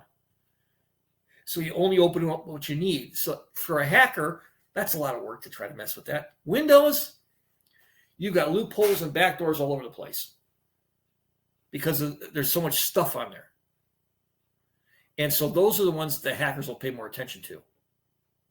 And they tend to be a little less secure. So when you're reading about these systems being hacked, you're generally not reading about Unix and Linux systems being hacked because it doesn't really happen.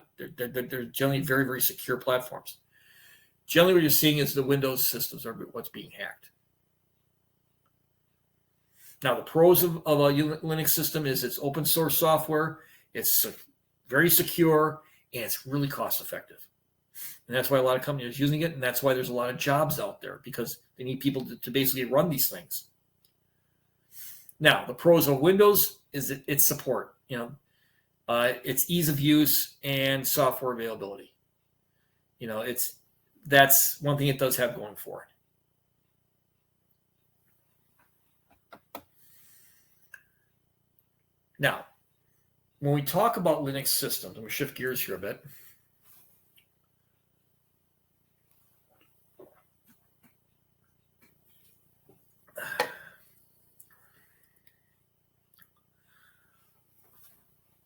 Everything in Linux is either a file or a process. That's, again, simplicity. You're dealing with a file, which sits in a file system, or you're dealing with a process, which is something that's running. And a process is an executing program identified by a unique PID, which is a process ID. It's something that's running. A file is a collection of data. It can be a text file, it can be text, it could be code, it could be a lot of different things. But they're created by the user using text editors and running through compilers. Okay? So you've got processes and you got files. Now, some examples of files: a document, a report, or something like that, where it's user readable. Okay? Another file could be something like a compiled program of something.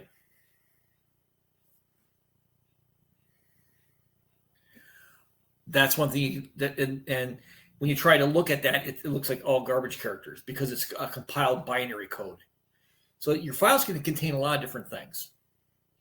A program text, high-level programming language like Perl or Python, you write all that out into a file and then you basically run it through a compiler and it does something.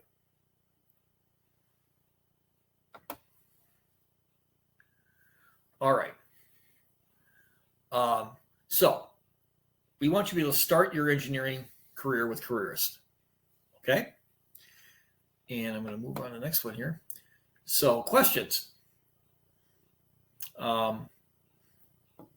know there were some questions earlier about costs and everything else. I don't know if someone else wants to pop on and talk about some of those things, or if you have any questions for me at this point.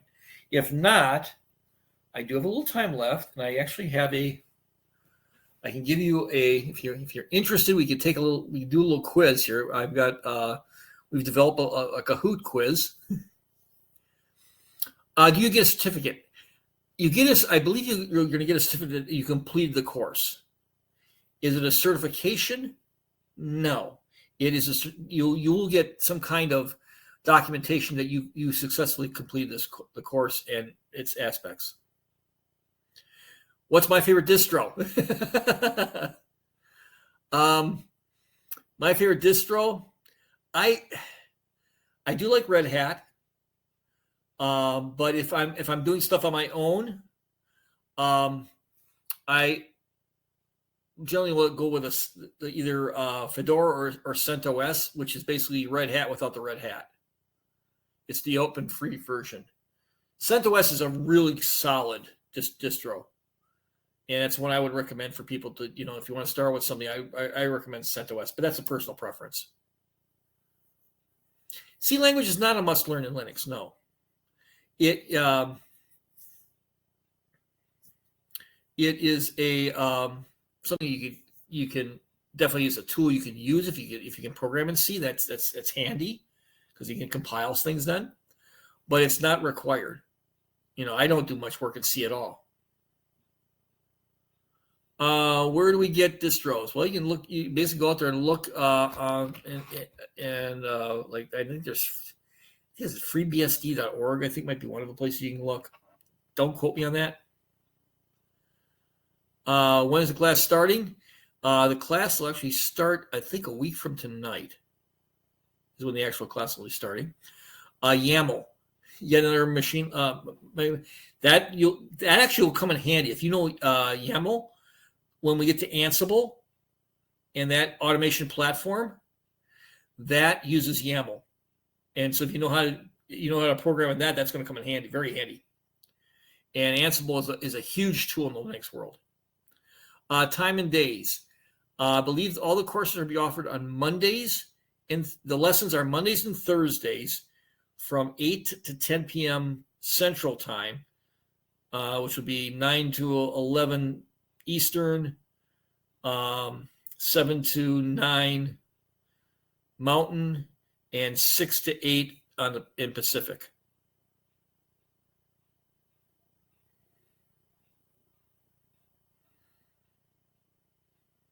Okay.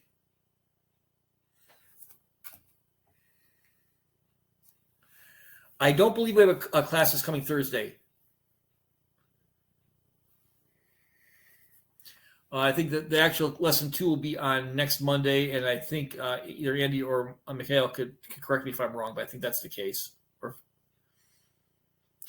Your mom goes to Chamberlain. Wonderful. She's taking a sociology class. She's probably got stuck with me at some point. Is there needs to learn any other Windows application besides the basics? Really, the Windows stuff you're going to be using is the stuff that if you basically using web browsers to get to the Google platforms and stuff. Thank you, Fatima. The next class is May 29th. Correct. I don't know if someone online here from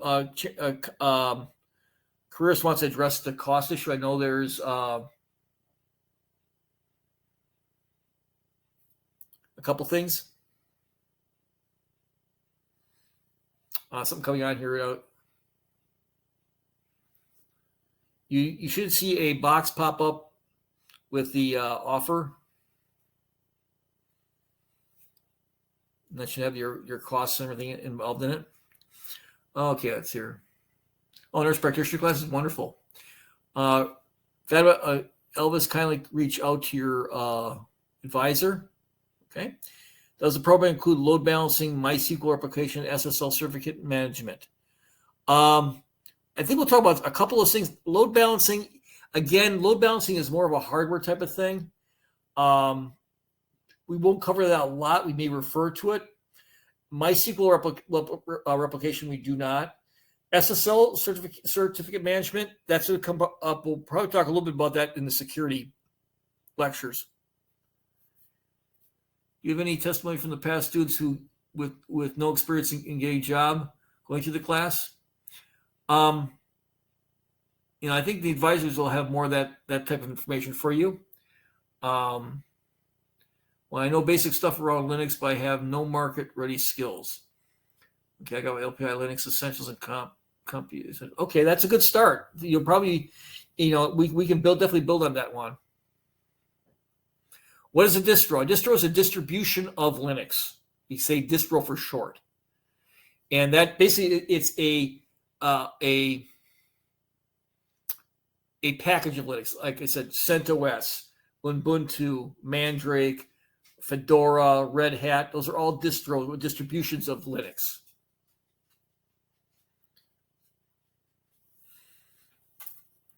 Can I give you a good source for downloads? Like I said, you can Google FreeBSD would be one you could Google. I think if you Google CentOS, you should be able to. I think there's a free distro you can download, but again, you're going to have to download it and be able to install it on some kind of operating system, some kind of hardware somewhere. Now, if you got a big, powerful laptop, I actually at one point had a laptop where I had a lot of storage on it, so I had what I call a dual boot. And so when I start up the laptop from power down, it would give me a choice. You want to start in your Linux or you want to start in Windows? And I actually could run either or.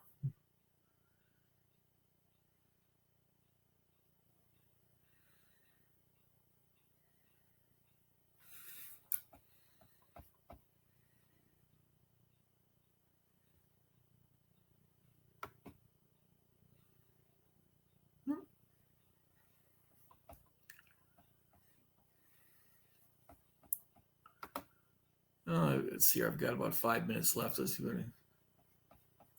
nope, wrong one. Yeah. Gotta get to the right one here.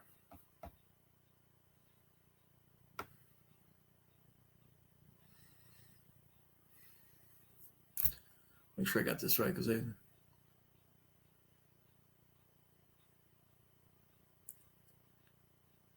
right, I'm going to see if I can fire this up in case you want to take a quick little lesson here. We'll check on your knowledge base. It should give you the login for this. I'm going to double check though.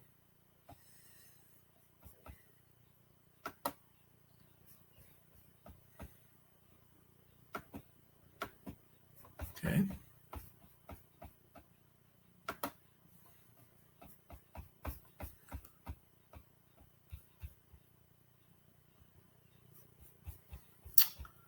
Let's see here. Classic mode.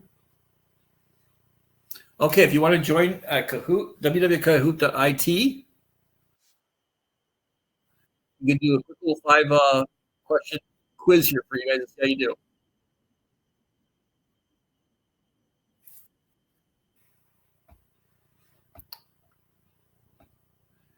So you want to go to www.kahoot.it.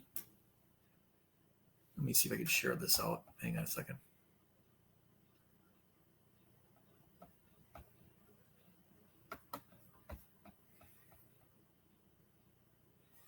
Here, I'll give you the, give me a second here.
I got someone popping in here.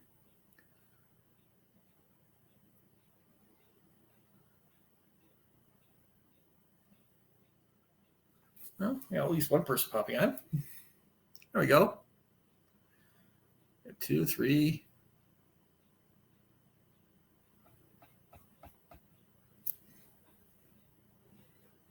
Okay, with the time left, I'm going to get started here. So, right, if you pop on, I'm going to hit start here. We're going to have the first question pop up, okay?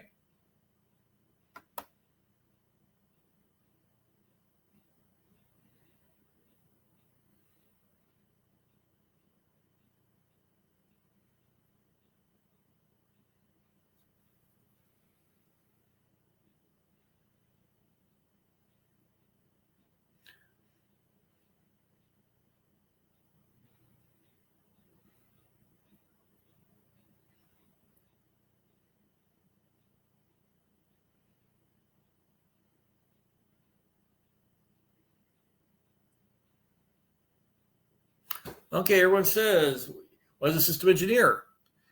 And it is a person who does the upkeep and configuration of the entire company's infrastructure. That's what we do. Okay. The reason it's not a person who maintains and repairs computer hardware is it's remember, we're talking about systems, hardware and software, and operating system. All right, let's try the next one. Yeah.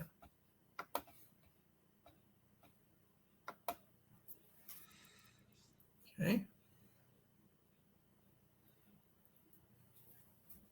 What are some advantages of a Linux operating system?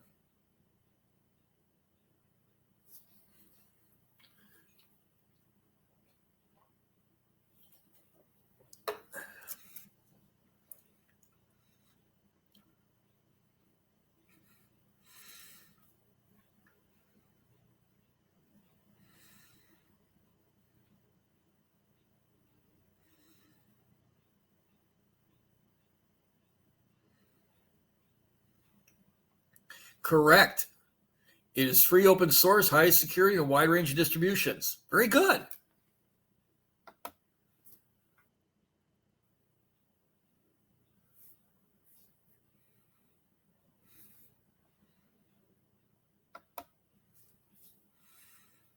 Which you define best describes what is meant by a system. Hope everybody gets this one.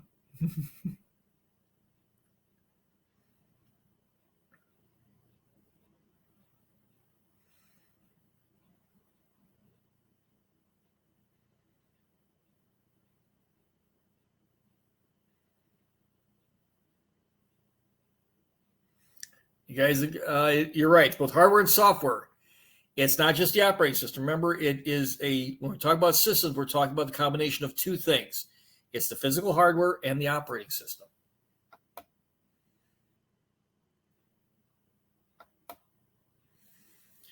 Okay, what is a kernel? A little more challenging for you here.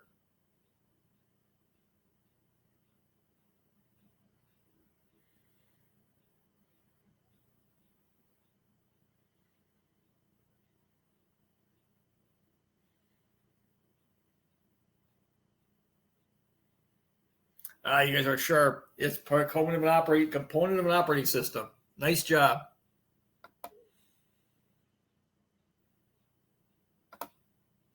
Last question, true or false? Linux is more commonly used in desktop environments compared to Windows.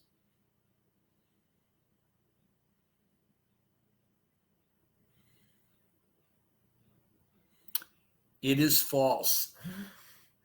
Linux is more commonly used in more mini computer and basically server environments than, you don't find a lot on desktop environments. That is still the purview of Windows. So how do we do? Who is number? Juan got number third position. Nino got second, and number one position goes to JC. All right, thank you, everybody.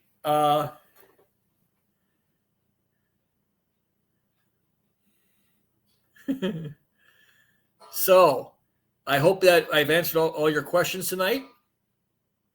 Again, if you want to go forward with this, make sure you're reaching out to your advisor and working with them. And I hope to see you in the class. I said I will be doing a number of the classes, so I look forward to seeing some of the same names I see tonight in the class. All right, everyone. Thank you so much for joining tonight. And I said I'm encouraged about guys that grade on the quiz and stuff. So yeah, I think if you're interested, this is really something that you might want to pursue. Have a good night, everybody.